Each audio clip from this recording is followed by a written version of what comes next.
I was waiting for him to grab me and throw me in the trunk of his car, take me deeper into the woods, and lock me up in the room and leave me there to rot. But instead, he...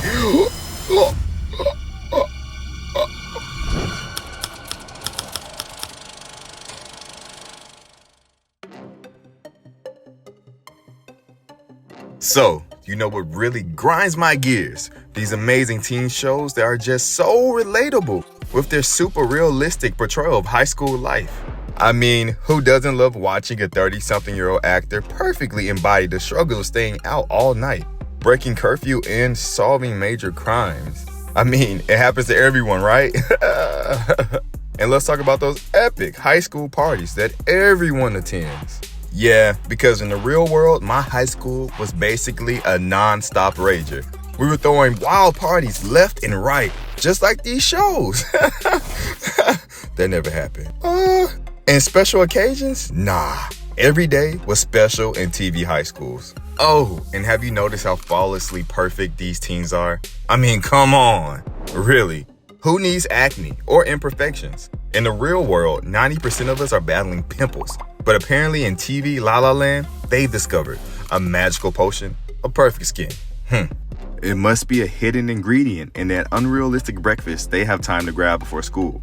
And don't get me started on the parentals. I mean, my dad was always involved in my teenage drama, always trying to get rid of me.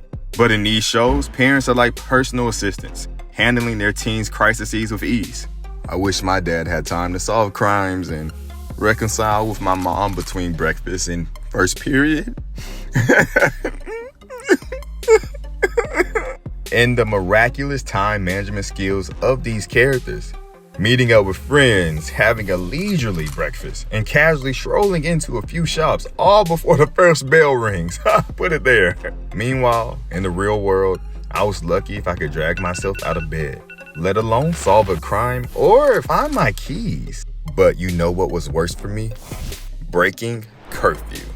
In my household, you got a lot more than a stern talking to.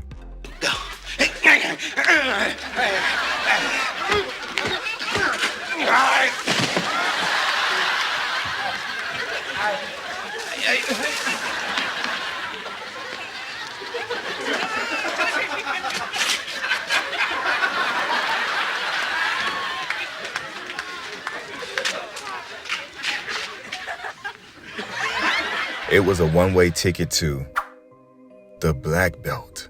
And that's what I deserved on this one night when I was stranded at midnight with a Pantyhose Man. As you know, things usually go wrong when you're somewhere you shouldn't be. Blah, blah, blah. It was 11:30 p.m. and I had 30 minutes to hightail it to the crib to beat curfew. I sped down the freeway to duck traffic lights in order to pull up in the driveway by 11:59. You know, to show how responsible I was. Yeah, boy. So there I was, cruising the freeway, listening to that kind of music our parents love to hate, when I heard this strange noise coming from my car. And like any other teenager trying to avoid responsibility, I turned the volume up to drown it out. Because despite my pop's nagging reminders, I neglected the regular maintenance required for my vehicle. But what could possibly go wrong? As luck would have it, just one exit from the crib, my car straight up died on me. Panic set in as I realized the gravity of my mistake. I should have listened. Dude, man up, man. Man up. And with a poor signal, I was stranded in the middle of nowhere, surrounded by the eerie silence of the night. I should be out walking. Hell to the no. I finally gained 1 bar to call my dad. Thank God. But I could tell he pressed the ignore button and he took the phone off the hook. So there I was, stranded and alone with nothing but straight up darkness. And that's when things took a turn for the worse. A dude in a pantyhose outfit popped up out of nowhere, standing in the middle of the road for a split second.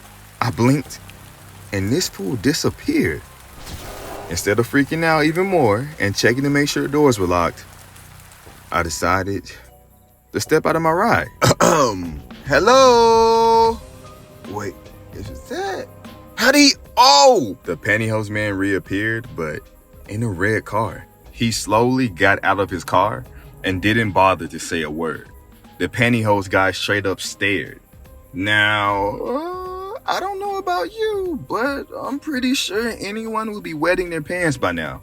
So, I broke the ice with the dumbest question. Pineapples on pizza, yes or no? I thought I was about to have a divine meet and greet with the Almighty himself when the Pantyhose Man strolled my way. Turns out, he was on a quest for my ride. When he reached my car, that's when he decided to say something. He offered to fix my car and insisted that he knew what the problem was. Hey, check it out, young blood. You happen to have any extra pantyhose laying around? Huh? Any extra? Yeah. He claimed that he needed them for the engine and for his labor. I mean, who asked for pantyhose on the side of the freaking road? And why would he think I wore those elastic, smelly things? I told him my car was electric and didn't have an engine, but Mr. Expert straight up checked me. Hey, listen up, young blood. These newfangled money-draining futuristic spaceships got themselves some engines too, you dig? Ain't no gas needed. It's all electric. But don't fret, cause there's still an engine on the hood, baby. You heard? I don't have any spare pantyhose, sir. After that, he just kept staring at me like I had food stuck between my teeth. Hey, man, you mind if I take a gander? No.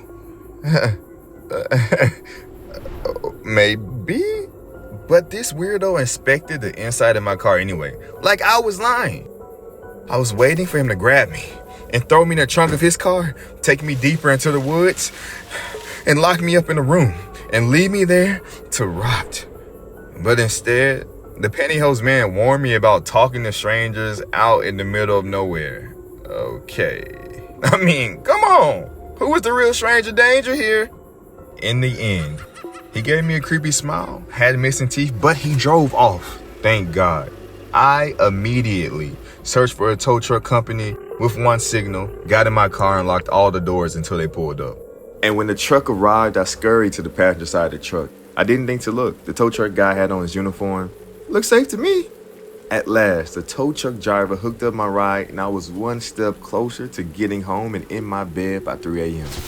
Tow truck guy hops in, removes his hat, and you will not believe who the tow truck man was.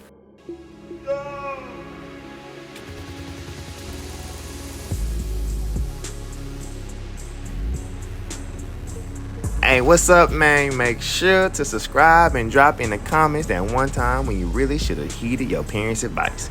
Until next time, thanks for watching. I'm out, y'all.